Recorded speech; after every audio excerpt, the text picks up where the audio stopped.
Welcome to Evolve, Reinventing Leadership, Building Freedom Cultures, with thought leader and award-winning author Yvette Bethel.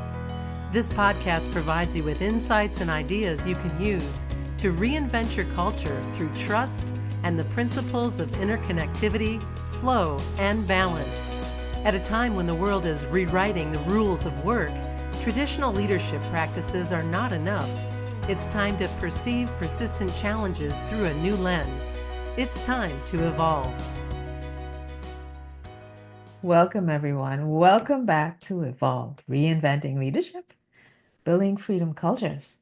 I'm your host, Yvette Bethel, and in this conversation, Edwin and I will be discussing ecosystem leadership and why it's so necessary for the modern workplace.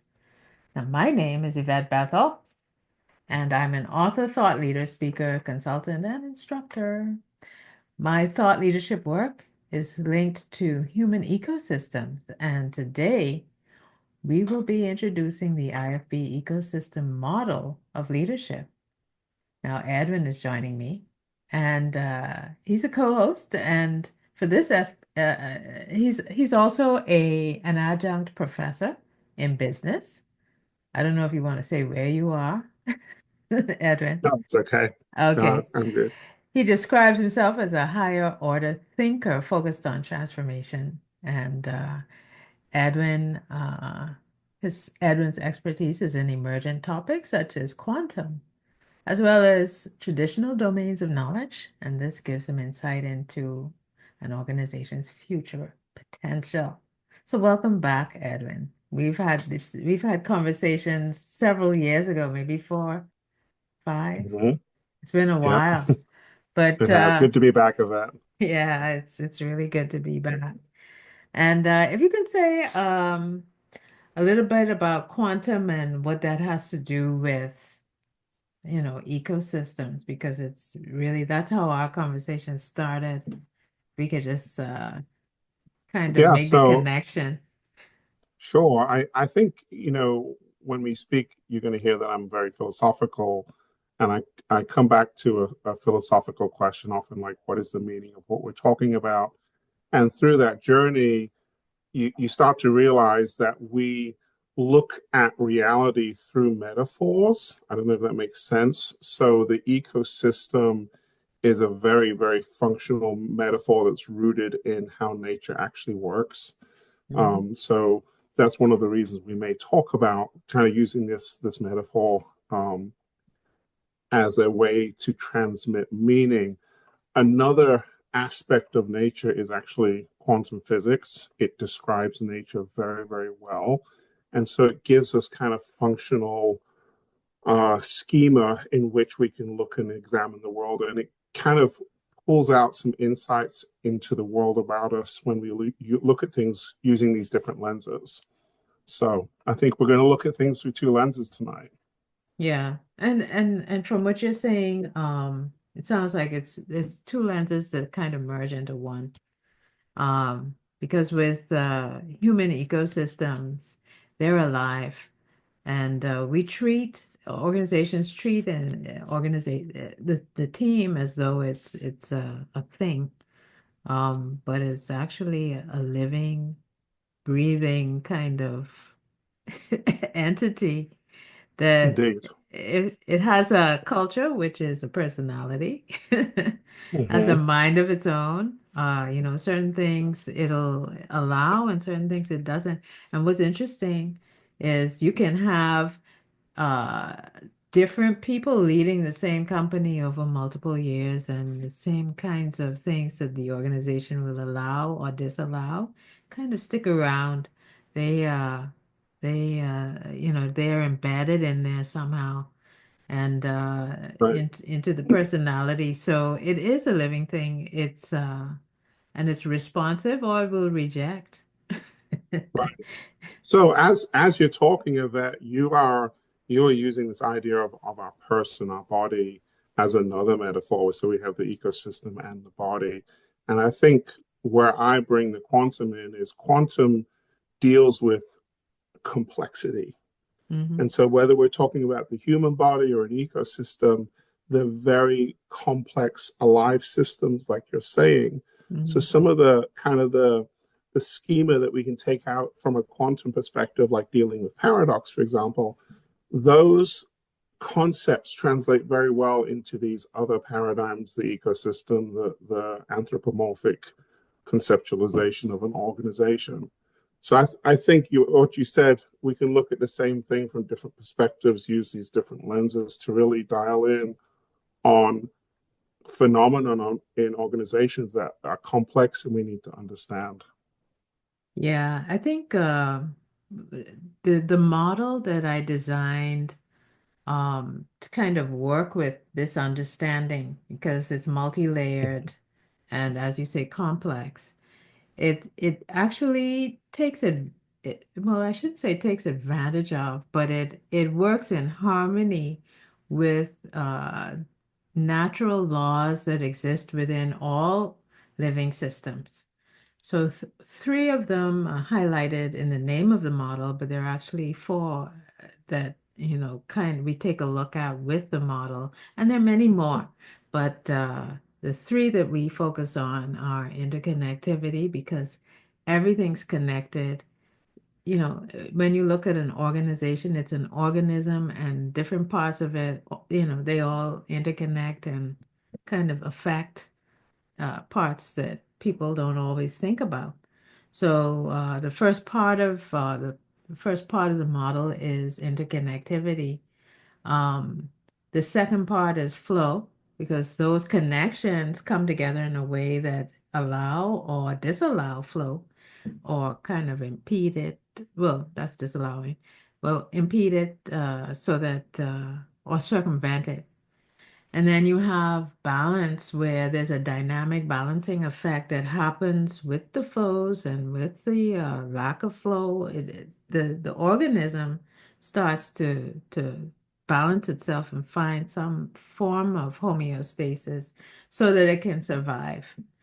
The interesting thing about the model is that no matter what kind of company you have, those same three um, natural laws operate. So if it's an unproductive company, you'll find the same three natural laws at work as a productive one. Mhm, mhm, So what we do is we anchor it with trust, because trust has a way of diffusing power.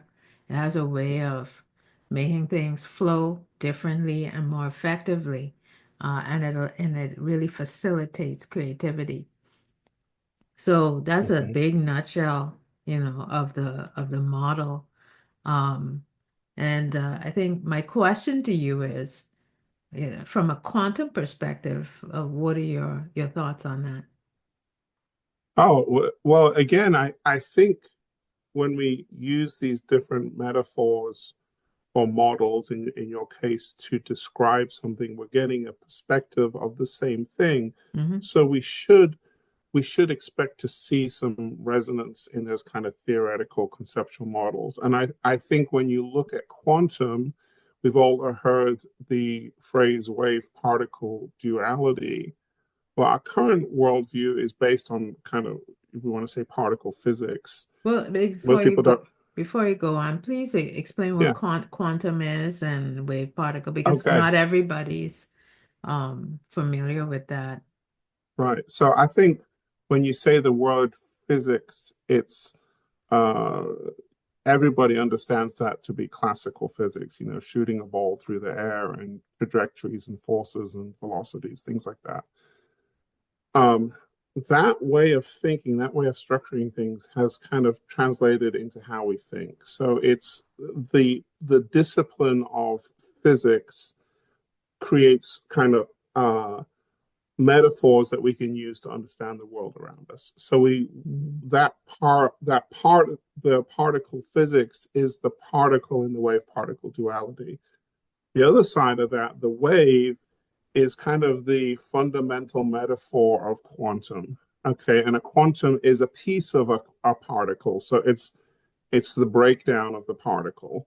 And it actually operates on a different set of laws than the particle. So they're both things, they're both lenses that describe nature very, very well, but they give us very different perspectives, but they still resonate. So the wave is resonant with your idea of interconnectivity because every wave interconnects with every other wave. There's not really a wave per se, there's a wave field, and that's the interconnectivity of everything. I think you Again, might need to use a kind of an example so that people can okay, understand yeah, because the theory may not translate for everybody. right. So when I talk about a wave interconnecting with all the other waves, imagine a pond in a park Mm, and children are throwing rocks into those ponds. Well, you know where the rock lands, the wave starts to radiate out.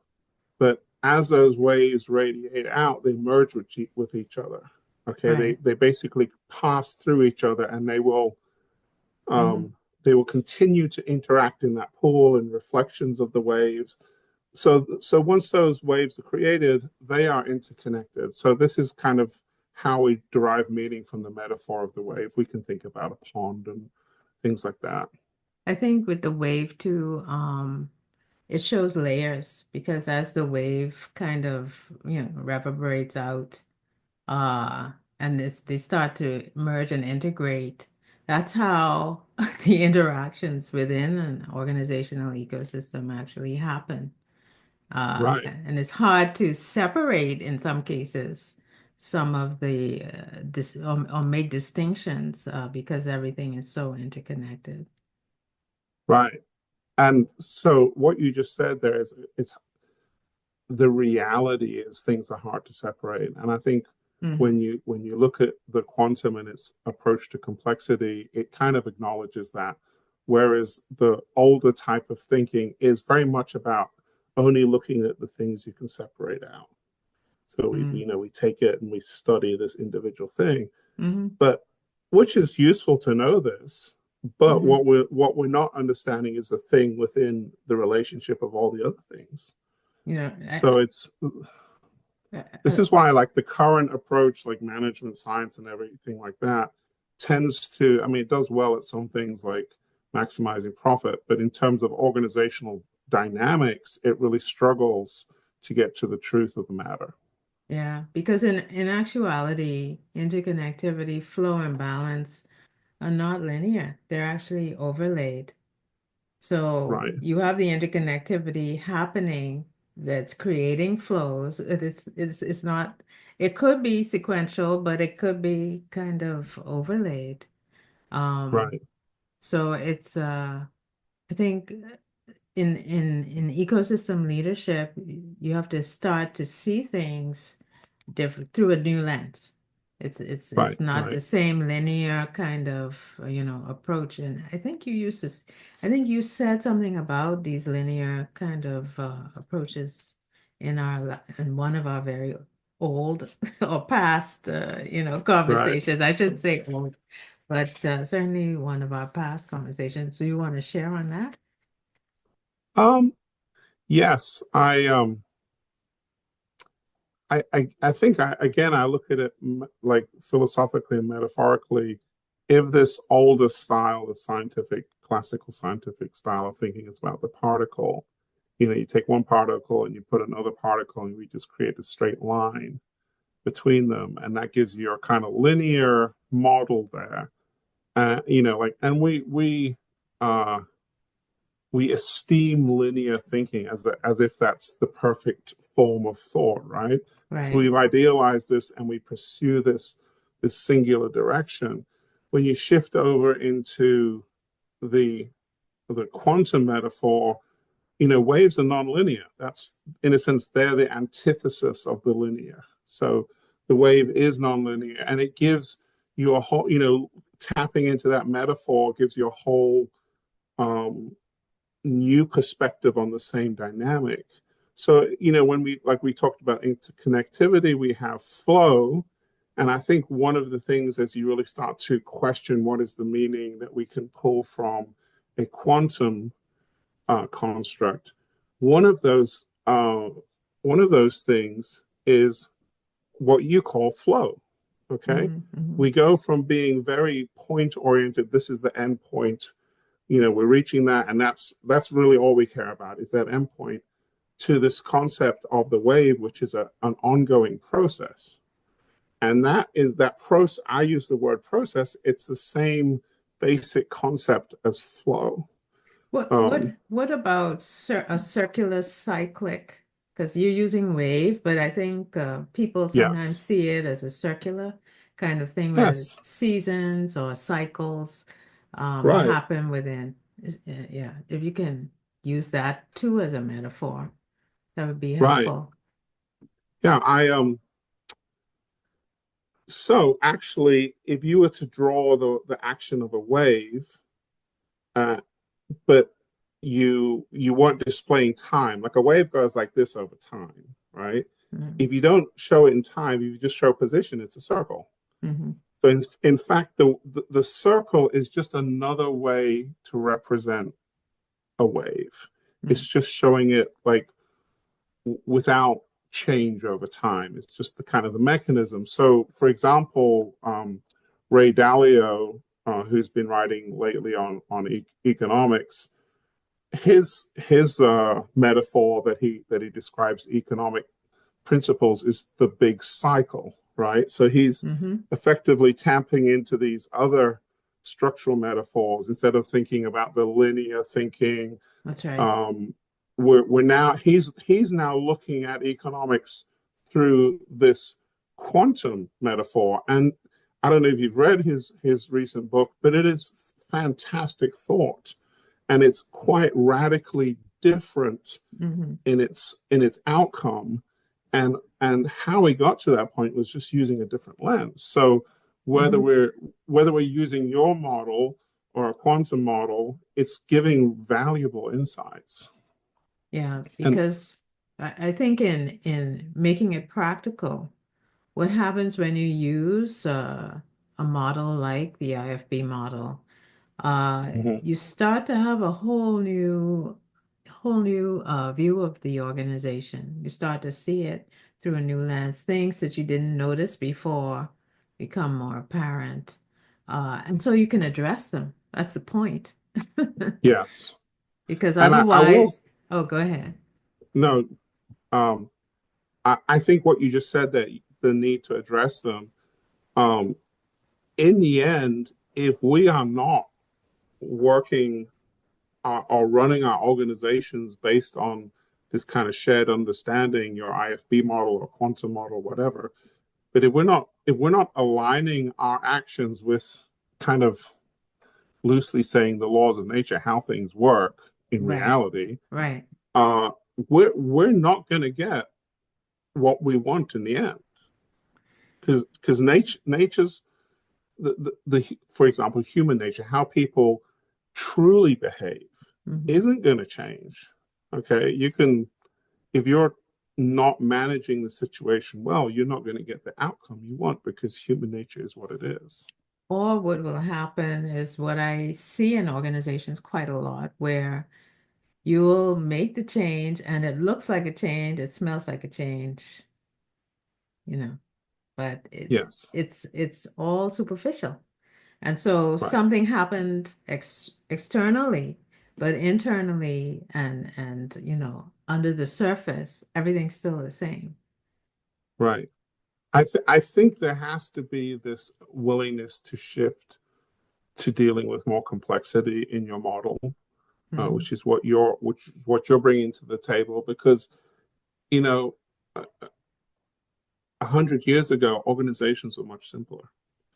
you know you had guys who went and chopped down trees or something. It's pretty There's not a lot to the organizational meat there. Now we have very, very complex organizations Mhm. that are operating in dynamic environments. Mhm. So if you're not using a model to look at the world like IFB or quantum, you are missing all that complexity, which will have a real world impact on your business. Mhm. But yeah, I know you lecture at a college or university or several.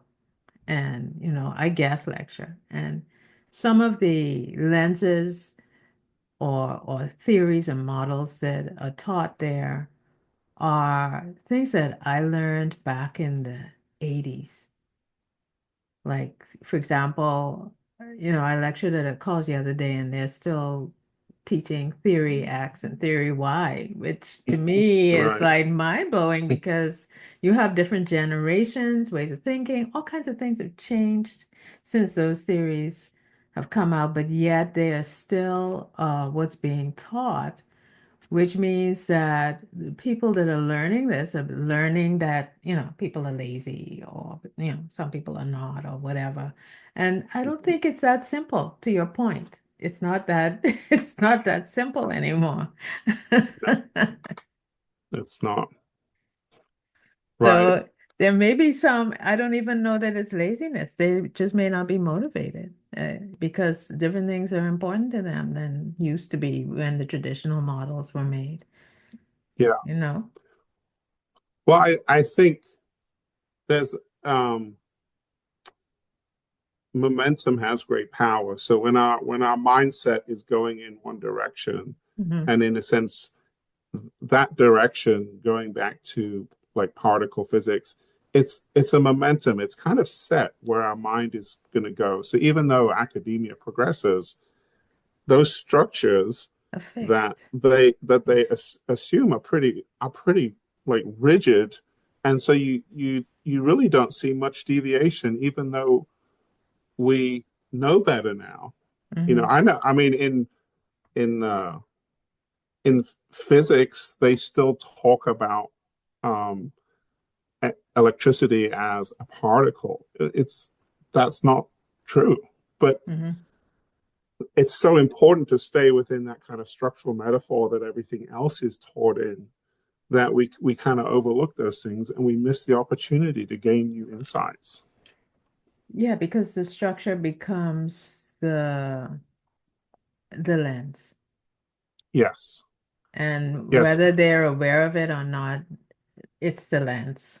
And so right, therefore they can't see all of the nuances and different things that right. have changed. Not Well, that I they, think go ahead. Yeah, I think for those of us who maybe back in the day remember that, the big cameras before we had them on our Yes, yeah, phones, yeah, and you have a lens on it. That lens has a focal plane, yeah. Hmm. and you will only really see clearly what's in that distance of space that's within its focal plane. Things that are behind or in front just become very blurred out to the point where you don't pick up on them. Hmm. And so the lens that we currently look through, that academia works through, in a sense, is restricting their ability to fully see the whole picture. They Yes, just see a slice of the picture. yes. And I think so. To your point, yes, people are still learning these old models as if they work. You know, they've worked to an extent, but the problems we now face as a society, as businesses, Yeah. these are They problems that are transcend that. rooted in, Yeah. yeah, they're complex problems. And what we're doing kind of goes back to that saying, when all you have is a hammer, everything looks like a nail, Yeah. right? Yeah. Yeah. The only thing that we know is hammer, and you just beat on everything. Yeah. There is much more elegant ways to address the challenges that we face, but to get that level of elegance, you have to go to a higher order, more complex theoretical model, which you But have done. and and I think you're absolutely right, but not everybody wants to make it more complex or see it as something more complex because it's easier, it's simpler, to Right. stick to the traditional way of doing things. So from your perspective, what are some things that I don't know if science shows this, but some ways that we can start to make the shift because I know that people want simplicity. They want it to be, you know, linear. They want it to be, unidimensional.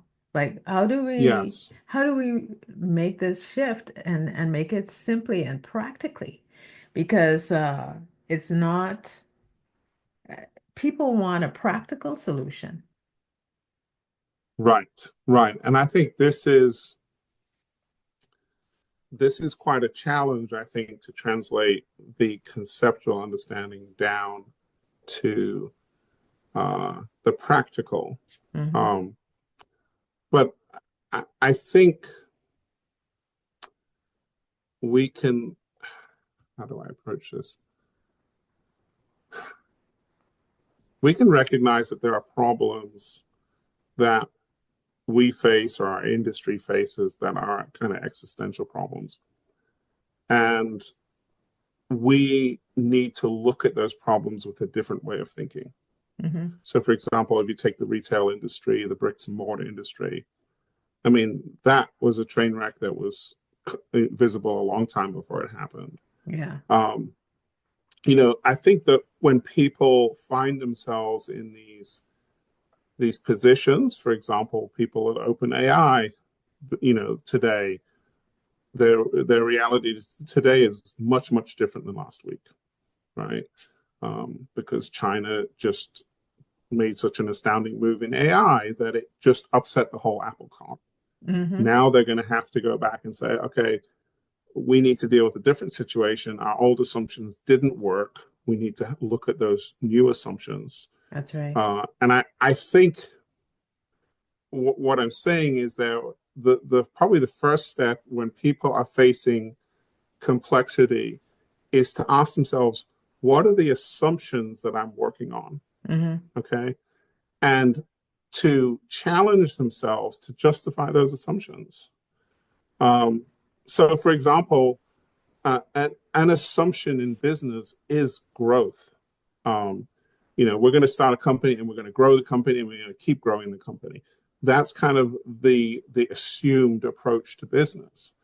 Uh, a company might want to ask themselves, do we want to follow that model? The model many other companies that have had explosive growth have followed, and then they run into challenges and then they fail. Hmm. Maybe we're shifting out of the assumption of growth into the assumption of sustainable business. It's better for us to have a comparable business in 100 years from now Yeah. than to blow it up and collapse in 5. Yeah, I think the buzzword now is future proofing. And Right. it's really about um, making sure that the organization survives.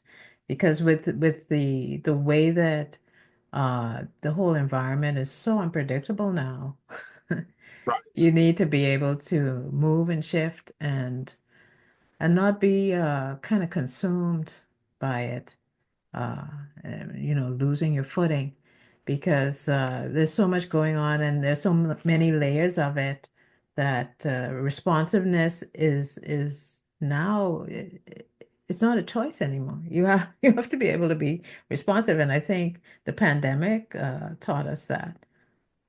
Right. And I think I'm just thinking, you're over there in the Bahamas, you're familiar with boats and sailing. Um, and I'm envisioning a boat with its sails out, kind of leaning over, going through the sea there. Hmm. It's in the milieu of all the influences happening. So it's interconnected by the ocean. It's Ocean, flowing in the movement, wind, but it's the but it's also got weight. that balance, Yeah, right? So you've got the force of the wind blowing on the sails, and then the weight of the keel that's right. holding it in balance. And so I think that when you're looking at this, the balance part becomes a really essential thing because in the end, natural systems, ecosystems, or the human body, one of the core principles that they both operate on is some kind of homeostasis, That's right. some kind of balance within the system, right? So I think when And these, I mean, that's you the key see to it, the sustainability. That's the key to the right? sustainability, the I mean, homeostasis. and we've been reading I've been reading the business press my entire career, and it's always this amazing company, that just kind of got too big, got too complex, and then it collapsed, right? Yeah. There's hundreds of thousands of companies over my career that have been like that because they were not equipped to deal with that kind of complexity. Right. And so I think that especially larger organizations, complex organizations need to be willing to go to an IFB model or to go, to look at things kind of through this quantum lens because they're dealing with complexity and they're not equipped to deal with complexity. Yeah. Yeah. Or they're using more simplistic models that cannot Right, give the insight into the complexity. It's always going to be a superficial right, solution, right, or they're solving for the symptoms and not right, because I think for me, IFB takes you in and you actually looking for the root causality as opposed to, right, fixating on the symptoms and getting rid of those symptoms. So it's like solving a client's complaint. You right, solve right, it, exactly. you make the client happy, but then there's something that caused that issue to Hmm. happen. It Right, goes ignored because it's finished. If with some right. organizations will go deeper. So Hmm. it's a matter of just going deeper, and I think the model helps with that because one thing that we provide is to really go through the layers is we provide decks of canvases. Like typically, you get one canvas, but because this is such a layered model, there are multiple canvases for multiple kinds of perspective that provide multiple perspectives. So that the deeper in you go, the more likely it is that you'll actually solve what you define it and solve it.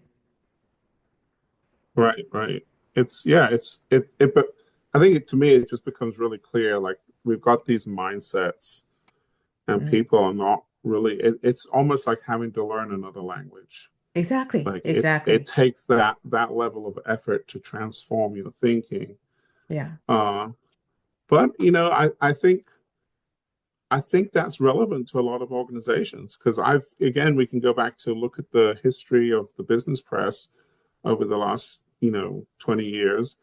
And there are these organizations that have been tremendously successful, and then they Hmm. start to run into the complexity, and they'll spend a decade or 2 decades and billions of dollars and doing all kinds of reorganizations and this and that, trying to get that advantage back, and they can never do it Hmm. because, like you said, they're working on a paradigm which is out of focus with their reality. That's it. It's like That's wearing it. somebody else's glasses. You just Yeah. can't quite see what you need to see. Yeah. And they end up having to merge or they get acquired. Right. It's because the complexity, there's always a point, and some of the complexity has to do with culture. Yes. Because Right. it's like a je ne sais quoi. They can't put their finger on it Right. because the culture worked before. And so culture plays an important part in the whole ecosystem because of the living component, the people component. Absolutely. Yeah. It's amazing when you can bring yourself to utilize these other lenses because Hmm. you learn so much. I mean, if we think about how we have learned scientifically about the world and the universe, a lot of that science has to do with the lenses. You've got microscopes and electron microscopes and Exactly. telescopes and space telescopes. They're all essentially what we're doing in science is trying to amass the collection of lenses that we need to really see the whole picture. So Hmm. I think for organizational practitioners, you know, it would behoove them to pick up these additional lenses because then they can literally address problems at different levels within the organization Hmm. because they have the lens to actually observe what's happening.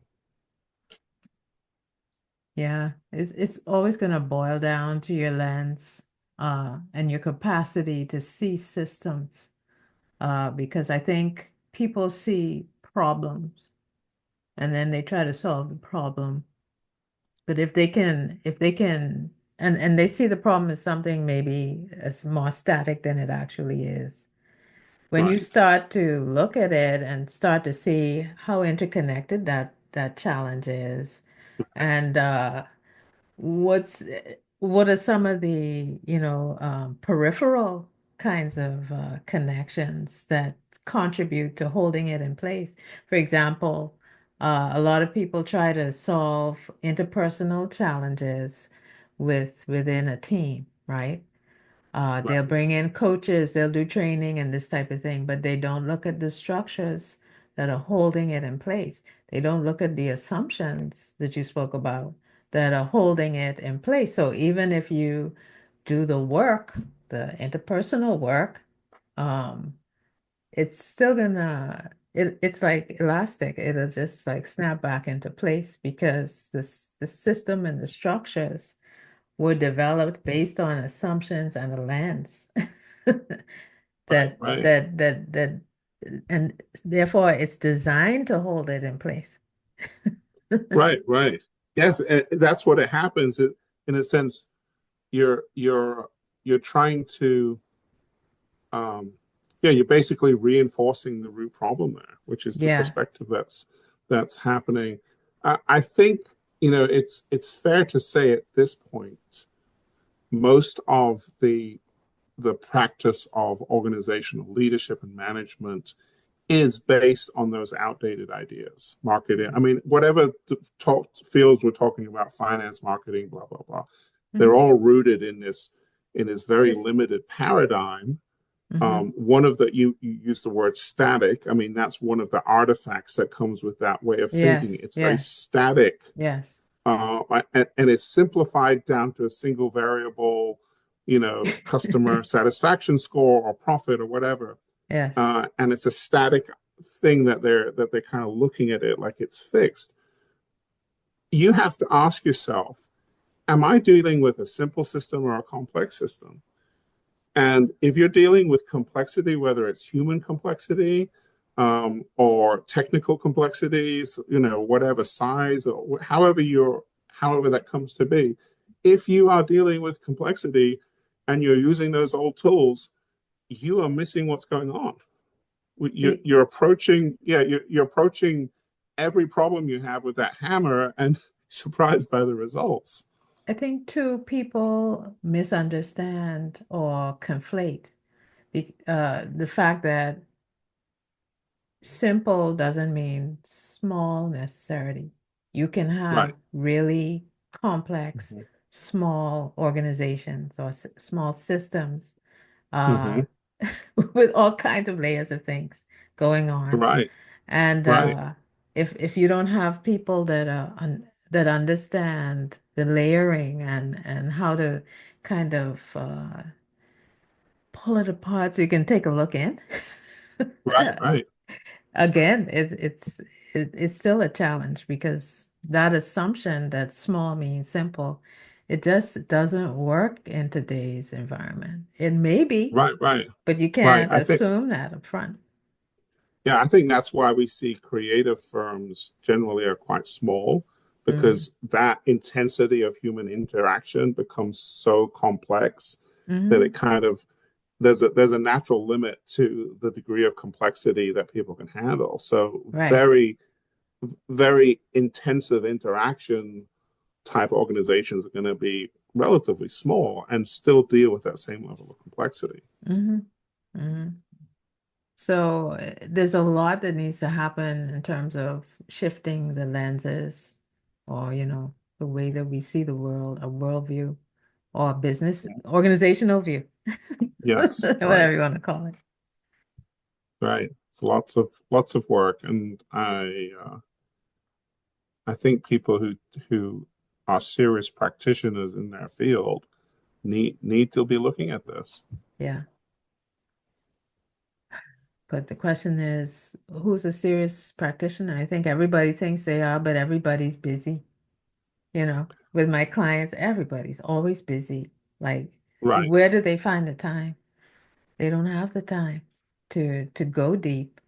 They have the time to solve it at the surface level.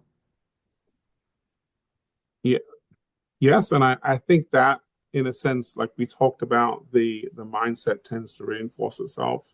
Hmm. Um, that the way of seeing things that way is kind of baked into that worldview.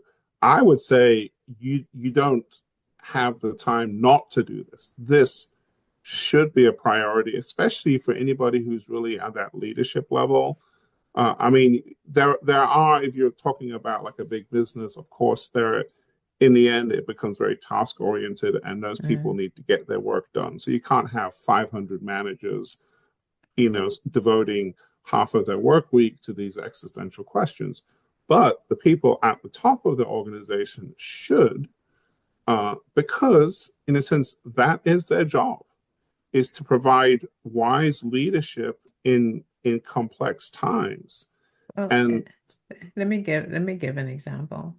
Like I have yes, a client, I have multiple clients like this, where there's not enough time in the day. They have clients around the world. The demands are always increasing. They're already working past the 8, 9, 10 hour days that mhm, they're supposed to work. Um, the Sometimes the work isn't being done, things are being overlooked. Like they are incredibly and justifiably busy. It yes, and even in their free time, they're on the phone, like, during the vacation, they're on the phone dealing with things mhm, that come up and that need their input. Um, and everyone in the organization is that busy. Well, just about, not everyone, but you have like a lot of people that are so busy that they are burning out. With another client, uh, the team members were starting to have, they need psychological support because of the level of burnout. So when right, you start going into the extremes like that, which I see it quite often, more often now than before. mhm, Um, it's You can say to people, yeah, find the time, but they don't even have the mental strength to kind of support that because you're just exhausted. So it, there has to be a way. Because in today's workplace, busyness is real, and it's right, because if after the pandemic, I use that as a point where some mhm, organizations downsized, so they're doing more with less, um, right, or they've changed how some things happen. And some organizations expanded. Yeah, I would admit that, but certainly there's a busyness mhm. that needs to be addressed. I'm not sure what the answer is to that. Um, Yeah, I think it's very hard to speak into the individual person's circumstances, because there can be, in terms of what they should do, there can be so many different answers depending on the context. Um, but I brought it up not for that reason. I brought it up because mhm, it seems to be a theme, even though each individual circumstance may be different. There's a theme right, of burnout or overextension where right, people. So I think that's something that also needs to be realistically integrated because the whole model has a dynamic balancing component. yes. Well, I think what you just said there, this is kind of where my thought was going, is that you have to allow your situation to balance itself.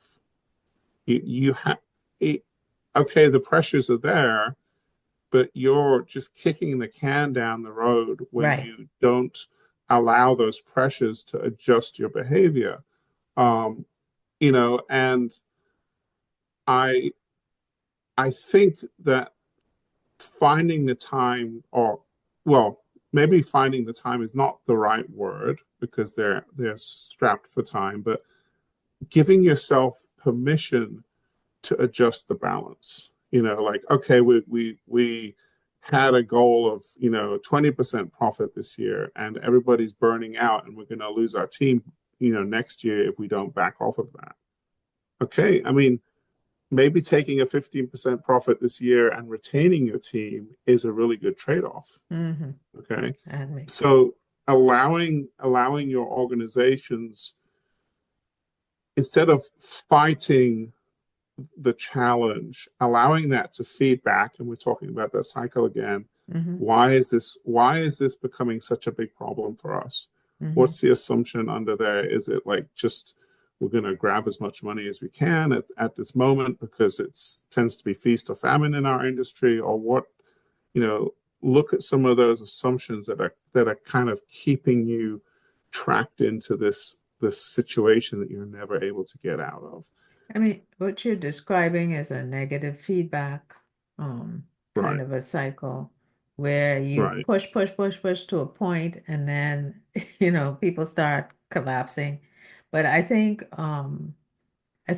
with there needs to be more mindfulness so that people are not collapsing before.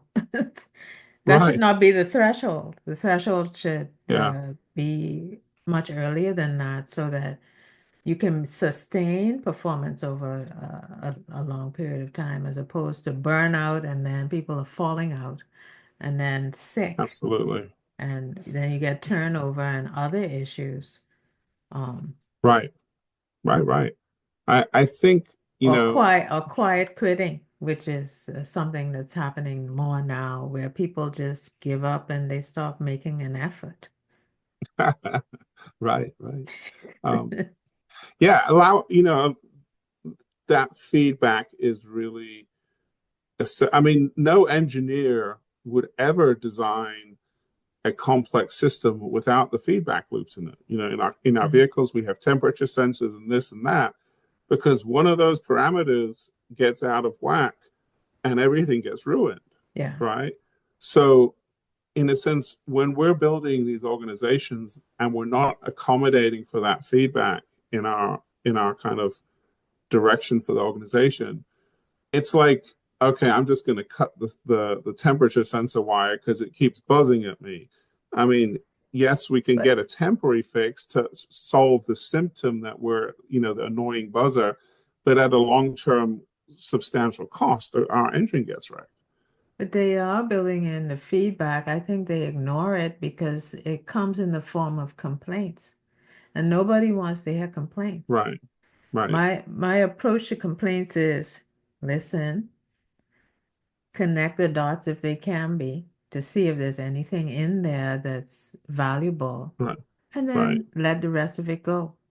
Because Right. in most cases, the complaints have some valid kind of Right. nugget within Right. them, but the way it's being delivered, it just turns off the listener. Right. I see a similar dynamic in medicine where uh, pain, which is analogous to the complaints, was always viewed negatively. Like pain is the problem. Mm, And we've had this shift in medicine to like pain is the messenger. So the pain is actually telling us something. right. And we need to listen to that and go get it checked out. And we derive, even though in a sense the experience is painful, we're deriving, or we can derive value out of that transaction if we choose to. So Mm-hmm. you're right. These feedback mechanisms, we've got to shift our thinking from, I don't want pain, to pain can be a helpful messenger sometimes to tell Right. me before it becomes a big problem. Right. And so the threshold for action should happen sooner rather than when it really has to happen, because then you have other Right. collateral damage that's happening. Yes. Right. Exactly. Right. Edwin, I could talk to you forever, but we've already gone over an hour. All right. So I think this is a great place to kind of sign off, and we can resume our next call in Great. 1 second. So with that, I'd like to say thank you. Thank you to Edwin for this really, I mean, I was engaged. So thank you for that. I didn't notice the time. No, But thank you, Yvette. It's great chatting with you. yeah, and if you want to just share with the audience, how they can connect with you or find you, or if you want to be found. Yeah. Yeah. Okay. So Edwin, last name is Clamp, CLAMP. You can find me on LinkedIn, and my email is edwin@edwinclamp.com. Easy to remember. Ah, Send yes. me a note. Yes, and you can find me and at Yvette Bethel on LinkedIn, or you can find out more about IFB and the courses that we offer at the IFB Academy, and I will provide the link below. So, with that, I'd like to say thank you for joining us at Evolve, Reinventing Leaders, Building Freedom Cultures. Thank you for listening to Evolve, Reinventing Leadership, Building Freedom Cultures. Learn more about our proprietary trust, leadership, and culture courses and certifications at the IFB Academy. You can check them out at organizationalsoul.learnworlds.com.